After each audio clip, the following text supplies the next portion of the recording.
Hi everybody. So today we got another scary video that we're gonna record. Sorry, I just seen something move. Uh the video we're watching today is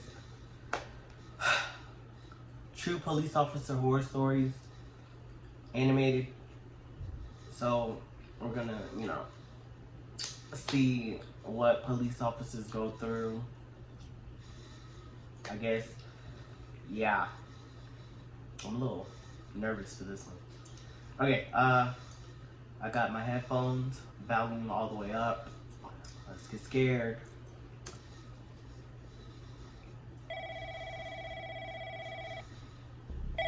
Got a call at about 4 a.m. Typical car wreck in rural area. Respond and find car hit light pole and no one around. Figure it's a drunk and start walking around the area trying to find where he's hiding. One house in the area across the street and about 150 yards away.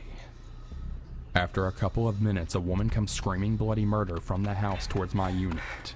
Full sprint, screaming at the top of her lungs. I shine my flashlight on her so she knows where I am because she's just running towards my car. She sees me and runs straight up to me. I'm trying to calm her down, make sure she's not injured and all that good stuff. I know this is a serious She tells me it's her car. It was just the animation Okay, of getting her somewhere, running. but really... she wasn't driving. Here we go. Let me guess, somebody stole it? Nope. She told her husband she was leaving him. He freaks out and says he's going to kill himself. She says he downed a bottle of aspirin and no clue if this was true or not. When that didn't work, he jumped in the car and drove into the light pole trying to kill himself. When that didn't work, he ran back over to the house and they argued some more. Sees me pull up, makes her leave and locks all the doors.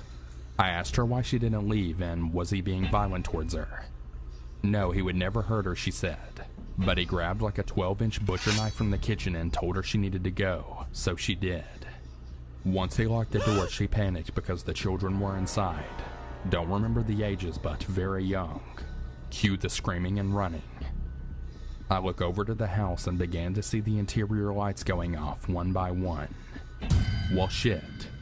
I hurry up and jump in my car and drive over. Fellow cop pulls up. Quickly fill him in. Armed suicidal male with kids inside. House is dead quiet. We begin stalking around in the darkness trying to peek in windows to assess the situation. As we get to the back door, we hear a noise and my buddy swings his light up and we see him in the backyard behind us.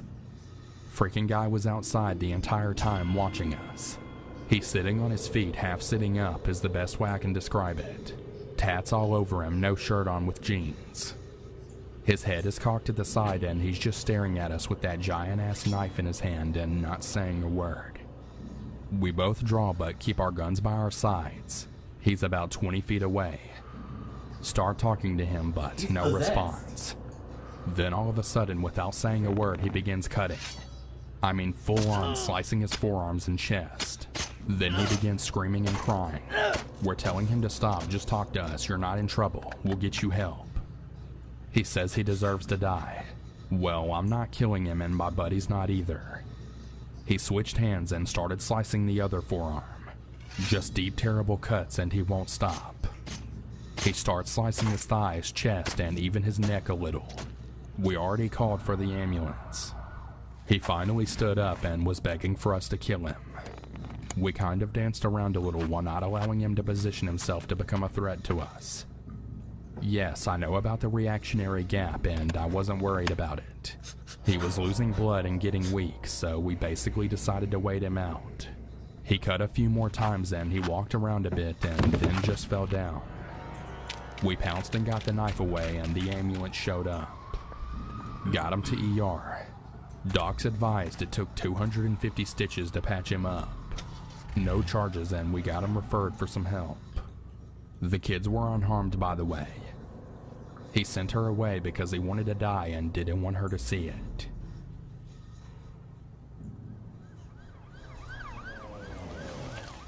No shit, I pulled that guy over about 3 months later on a random traffic stop. And when he saw me, he just burst into tears and gave me a big old hug. Wife and kids were in the car and they were making it one day at a time. Said he got some help and was in a dark place that night. Ever been thanked for not shooting someone? Yep. It's just as weird as it sounds.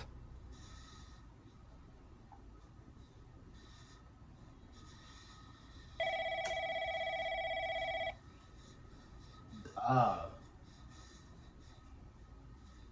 didn't like that one. I didn't like that one. That one made me. That made my anxiety go up. But yeah. If you like this video, like it, thumbs up, share, comment if you want. Have a blessed day.